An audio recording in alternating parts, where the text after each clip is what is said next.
दारू दारू का दोनों को वर प्राप्त हो गया।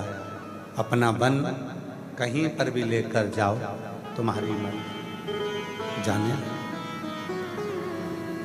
इतना उपद्रव मचा दिया उन लोगों ने, दारू को, और दारू का नाम के असुर ने। कोई राहगीर निकल कर जाता है तो उसको बंदी बनाकर कैद में डाल देता। फिर कोई निकल कर गया, उसको बंदी बनाकर कैद में डाल दिया। बड़ा तकना।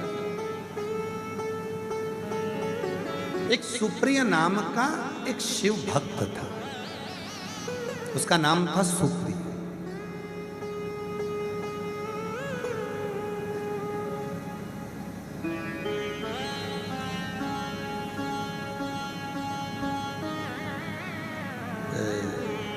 ये जो हाथ होते हैं ना,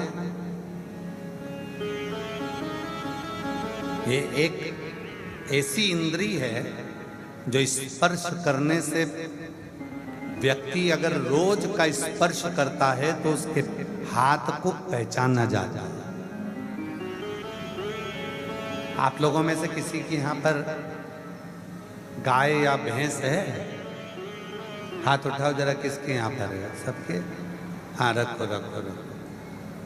जो दूध निकालने वाला होता है ना, गाय का जो रोज रोज दूध निकालता है तो गाय उसके हाथ को पहचानती है।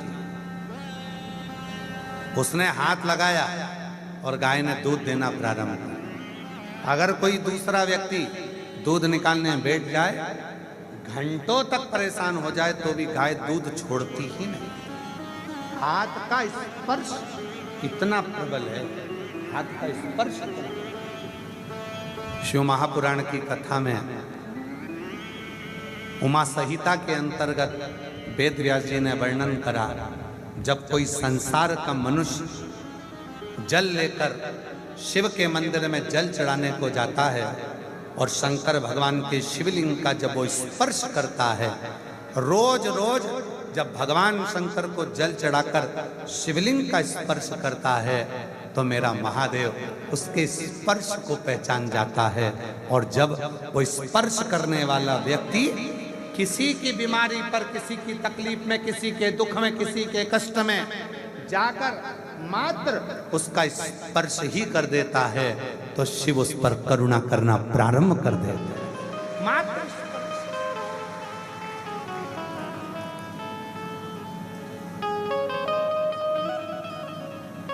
जैसे छोटा बच्चा मां के हाथ को पहचानता है।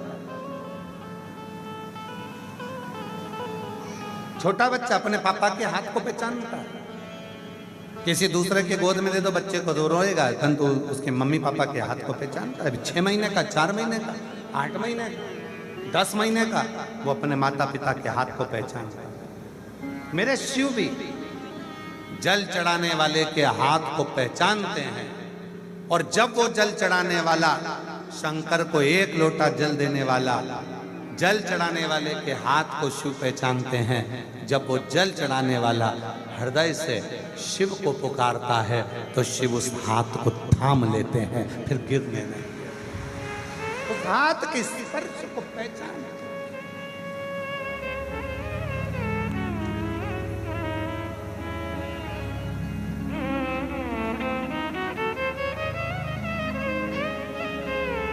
नाम का असुर अपनी धर्म पत्नी दारूका के साथ में पथिकों को बंद कर कर कारागार में डाल देता था।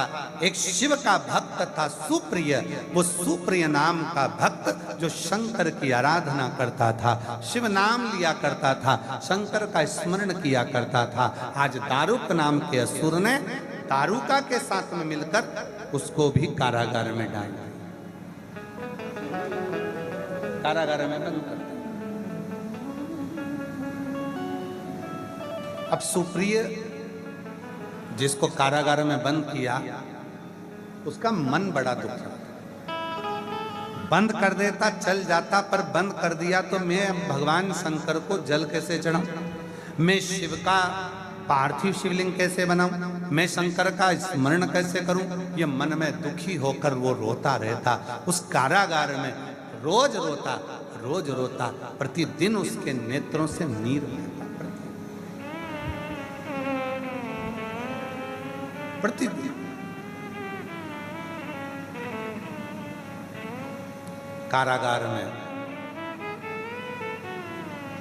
सुप्रिय को पीने के लिए पानी दिया गया। बहुत दिनों के बाद जब उसे जल मिला, जो सब जल से तड़प रहे थे कि जल नहीं मिल रहा, सुप्रिय के पास में जल आया, सबने जल को पिया, पर सुप्रिय ने जल को नहीं पिया।